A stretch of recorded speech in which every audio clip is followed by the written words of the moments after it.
napansin yung verses 18 hanggang verse 24, no?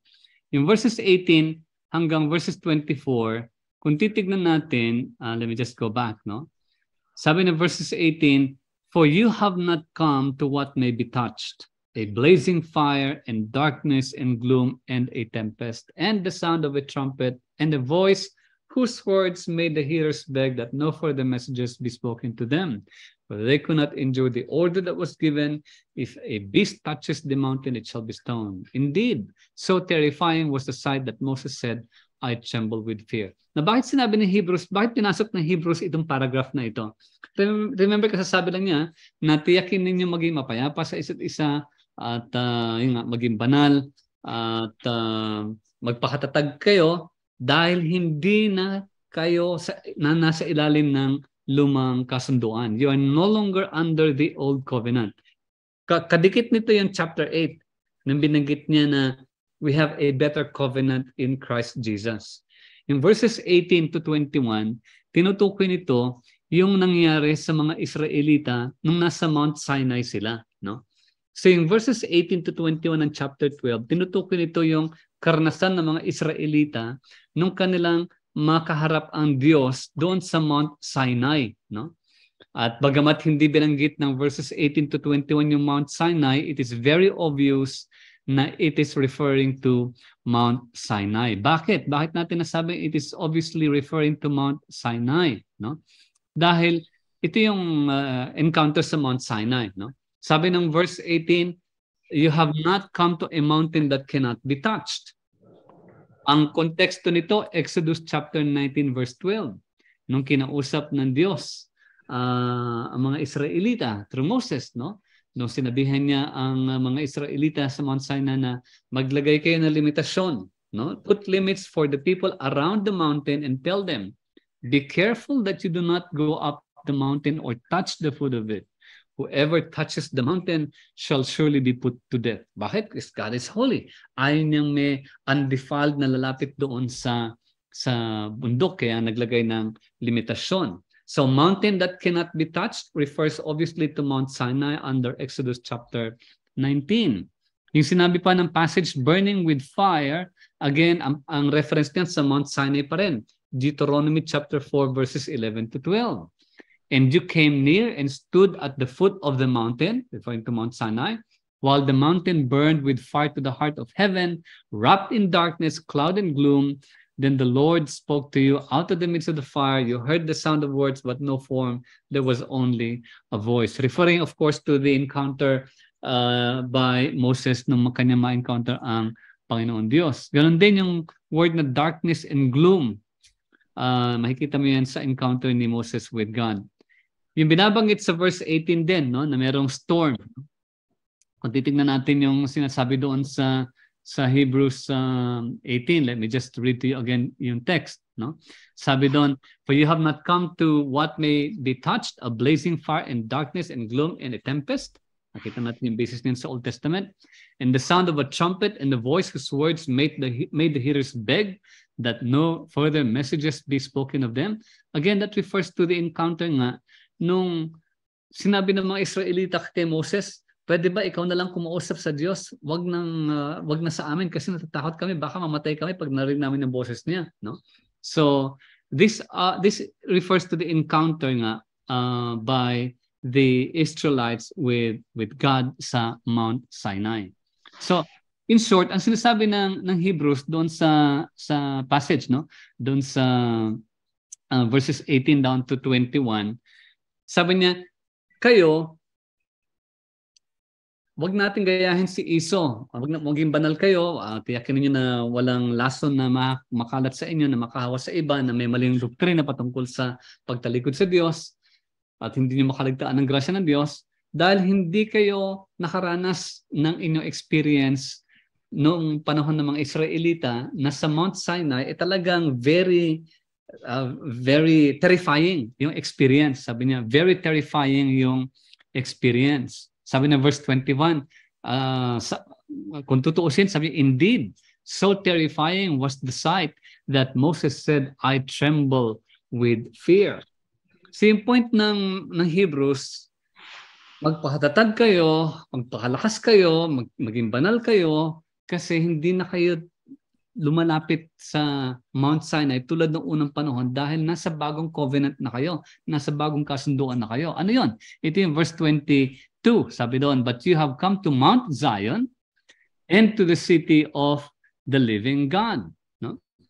The heavenly Jerusalem, and to innumerable angels in festal gathering, and to the assembly of the church, or the firstborn, who are enrolled in heaven, and to God, the judge of all, and to the spirits of the righteous made perfect, and to Jesus, the mediator of a new covenant. Ang sinasabi ni Hebrews doon, hindi na kayo dumaan sa lumang kasunduan. Nasa bagong kasunduan na kayo ngayon. You have come to Mount Zion. Ano ba yung Mount Zion na yun? It is not a literal Mount Zion na tinutukoy, not geographically located in this world, but sinabi niyo doon, it is one that is a heavenly place. It is the city of the living God. We approach God not under the old covenant like those in Mount Sinai, but we approach God's presence, which is Mount Zion, through the Lord Jesus Christ. Why? He is the mediator of the new covenant. If you remember, study natin sa chapter 5, chapter 6, chapter 7, chapter 9, chapter 10, Jesus is our high priest. No? Siya yung namamagitan sa atin between God and us. Kaya hindi na tayo dapat matakot because we approach God not according to the old covenant under Mount Sinai noon, but we approach God through Jesus. We approach Him through Mount Zion, meaning as a figure of speech, yung presence niya, we approach His presence through the sprinkled blood of the Lord Jesus, who is the mediator of the new covenant. So magpakalakas kayo, yung sabi niya sa verse chapter 12. Magpakatatag kayo, magpakalakas kayo, kasi hindi na kayo dumadaan sa old covenant. Wala na kayo doon sa dating paraan na terrifying yung sitwasyon. Pero ngayon hindi na. We can come boldly before God through Jesus Christ. It is the heavenly place. It is the city of the living God. And where Jesus is the mediator. Yun sinasabi ng Hebrews chapter 12, no? Believers in Christ Jesus, we have come before God's presence not under the old law, not under the old covenant, but rather through Jesus Christ, because Jesus Christ is our mediator. He is our high priest. Siya yung pumasok na sa presensya ng Diyos on our behalf. Pinangunahan niya na, kumbaga, He led the way, siya yung nanguna. And tayo ngayon, we have that confidence to come before God through Jesus, because through His death, through His life, meron na tayong access before a holy and living God. Mount Zion is the city of the living God, na kung saan thousands of angels in joyful assembly. Talagang very festive, no? Yung atmosphere, no? Where the church of the firstborn, meaning those who have been chosen, those who have been called. Kasi kung titignan mo ang definition ng ecclesia, ng church, ecclesia, ano ibig sabihin ng ecclesia? Ikaw yung tinawag sa mundo, tinawag ka, hiniwalay ka for God, no? So the church of the firstborn, those who have been chosen for God through Christ. Sino yung judge, hukom doon sa Mount Zion? Who is the judge in Mount Zion? That is God, no? And where tayo, spirits of the righteous, will be made perfect, because Jesus is that mediator of the new covenant, where the sprinkled blood of Jesus speaks better than the blood of Abel. Remember yung sa blood of Abel sa Genesis chapter 4, nang pinatay ni Cain si Abel, nasan yung kapatid mo? And then sabi niya, am I my brother's keeper? And then sabi ng Panginoon Diyos doon, yung tinig ni Abel, no, is screaming from the ground, no?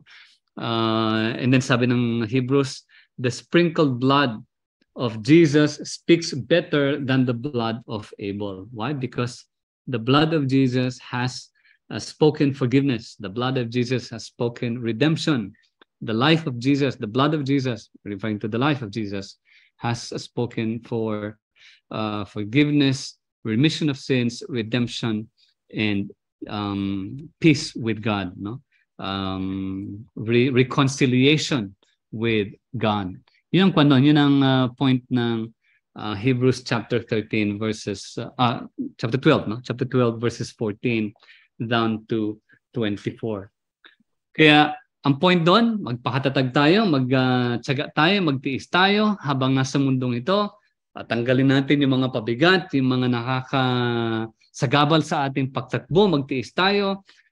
Bakit? Ituundang natin ang ating mga mata kay Jesucristo dahil siya, nagtiis din siya, kaya niya nakamit yung status niya ngayon who is now seated at the right hand of the Father because he was focusing on the joy that was set before him. That's why he endured the cross. Ang tinitignan niya, yung joy set before him. At sabi ni Hebrews, wag nating gayahin si Esau na binenta niya yung kanyang inheritance para lamang sa isang single meal. Bakit? He was not focusing on the future. He was not focusing on the inheritance we have, the inheritance that he has, but he was focusing on his immediate need.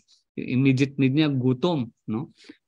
Pwede naman niyang gawa ng paraan yung kagutuman niya, but still, mas pinili niyang ibenta yung kanyang inheritance to satisfy his lust of the flesh, kumbaga. No? So ito tayo, we are being encouraged, wag natin gayahin si Esau. Let's have that focus sa ating inheritance with the Lord, inheritance in Christ Jesus. And habang nasa mundo ito, magtiis tayo. Magtiis tayo kasi sinasanay tayo ng Diyos para maging matuwid at maging banal sa kanyang presensya. Because that is the calling for every Christian to be holy, for the Lord our God is holy as well. No?